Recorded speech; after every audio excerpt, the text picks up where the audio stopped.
నా పేరు జి ఆశిష్. నేను 7వ తరగతి చదువుతున్నా.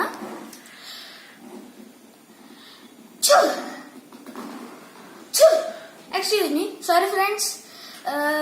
రైనీ సీజన్ కదా, కోల్డ్ వెదర్ వల్ల నాకు బాగా జలుబు చేసింది. ఈ జలుబు వల్ల కామన్ గా మనకి తుమ్ములు వస్తాయిగా. ఈ తుమ్ములు నన్ను బాగా ఇరిటేట్ చేసేవి. అందుకు తుమ్ములు అసలు ఎందుకు వస్తాయి, ఎలా వస్తాయి, ఇలాగ ఎన్నో క్వశ్చన్స్ నా మైండ్ లో వచ్చాయి. అందుకు వాటి కోసం కొద్దిగా స్టడీ చేశా. ఈ స్టడీ నుంచి వచ్చిన ఇన్ఫర్మేషన్ ని నేను మీతో షేర్ చేసుకోవాలనుకుంటున్నా.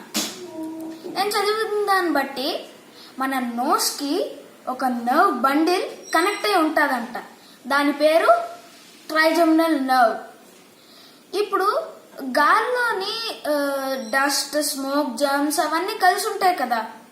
మనం బ్రీత్ చేసినప్పుడు అవన్నీ మన ట్రైజెమినల్ నర్వ్ లోకి వచ్చేస్తాయి. ఇప్పుడు ఈ డస్ట్, స్మోక్ అవన్నిటిని ఇరిటెంట్స్ అంటారంట. ఈ ఇరిటెంట్స్ ఆ ట్రైజెమినల్ నర్వ్ లోకి వచ్చి ఇరిటేషన్ తెప్పిస్తాయంట. ఆ ఇరిటేషన్ ని పోగొట్టడానికి మన బాడీ, మన హెడ్ ఇంకా చెస్ట్ లోని ప్రెషర్ ని బిల్డ్ చేస్తుందంట. ఆ ప్రెషర్ మొత్తం వచ్చి మన ట్రైజెమినల్ నర్వ్ నుంచి వస్తుందంట. ఆ ఫోర్స్ మొత్తం ఈ ఇరిటెంట్స్ అన్నిటిని మన నోస్ ఇంకా మౌత్ ద్వారా రిలీజ్ చేస్తాయి.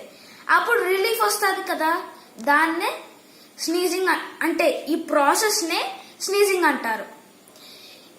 ఎప్పుడు పెద్దలు అంటారు కదా, మన స్నీజ్ ని ఎప్పుడు ఆపుకోకూడదు అని. అసలు ఎందుకు అంటే, మనం తుమ్మేటప్పుడు ఆ ప్రెషర్ మొత్తం బిల్డ్ అవుతాదిగా. అది మనం ఆపితే ఆ ప్రెషర్ మన ఇంటర్నల్ బాడీ లోపలికి రిఫ్లెక్ట్ అవుతుంది. దానివల్ల మన ఇయర్ డ్రమ్స్ ఇంకా టిష్యూస్ డ్యామేజ్ అవ్వచ్చు.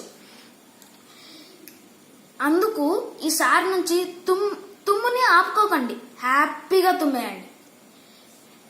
ఈ ఇన్ఫర్మేషన్ ని మీతో షేర్ చేసినందుకు నాకు చాలా హ్యాపీగా ఉంది. Thank you. Bye bye.